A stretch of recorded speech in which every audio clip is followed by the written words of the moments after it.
TV 24 news ವಾಹಿನಿಗೆ ಸ್ವಾಗತ. ಬೆಳಗಾವಿ ಜಿಲ್ಲೆಯ ಹುಕ್ಕೇರಿ ತಾಲೂಕಿನ ಯಮಕನಮರಡಿ ಶಾಸಕ ಹಾಗೂ ಲೋಕೋಪಯೋಗಿ ಇಲಾಖೆ ಸಚಿವ ಸತೀಶ್ ಜಾರಕಿಹೊಳಿ ಅವರು ಗುರುವಾರ ಪಾಲಭಾವಿ ಪ್ರವಾಸದಲ್ಲಿ ಇದ್ದಾಗ ಬಿಸಿಲಿನ ತಾಪವನ್ನ ತಾಳಲಾರದೆ ದೇಸಿ ಪಾನೀಯವಾದ ನಿಂಬೆಹಣ್ಣು ಸೋಡಾ ಕುಡಿದು ಸ್ವಲ್ಪ ವಿಶ್ರಾಂತಿ ಪಡೆದಿದ್ದಾರೆ.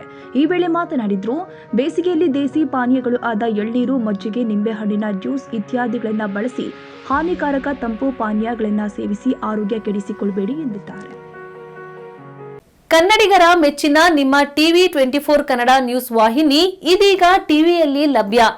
ಕರ್ನಾಟಕ ಮತ್ತು ದೇಶ ವಿದೇಶದ 360 ಡಿಗ್ರಿ ಸುದ್ದಿ ಹಾಗೂ ಉತ್ತರ ಕರ್ನಾಟಕ, ಬೆಳಗಾವಿ, ಬಾಗಲಕೋಟೆ, ಧಾರವಾಡ, ಹಾವೇರಿ, ಗದಗ, ಬಿಜಾಪುರ ಜಿಲ್ಲೆಯ ಕ್ಷಣ ಕ್ಷಣದ ವಿವರವನ್ನ ಪಡೆಯುವುದಕ್ಕೆ ಟಿವಿ 24 ಕನ್ನಡ ನ್ಯೂಸ್ ವಾಹಿನಿಯನ್ನ ಲೈಕ್ ಮಾಡಿ, ವಿಡಿಯೋಗಳನ್ನ ಶೇರ್ ಮಾಡಿ, ಕಮೆಂಟ್ ಮಾಡುವ ಮೂಲಕ ನಮ್ಮ ವಾಹಿನಿಗೆ ಸಹಕಾರ ನೀಡಿ ಮತ್ತು ಚಾನೆಲ್ ಅನ್ನ ಸಬ್ಸ್ಕ್ರೈಬ್ ಮಾಡಿ. Thank you.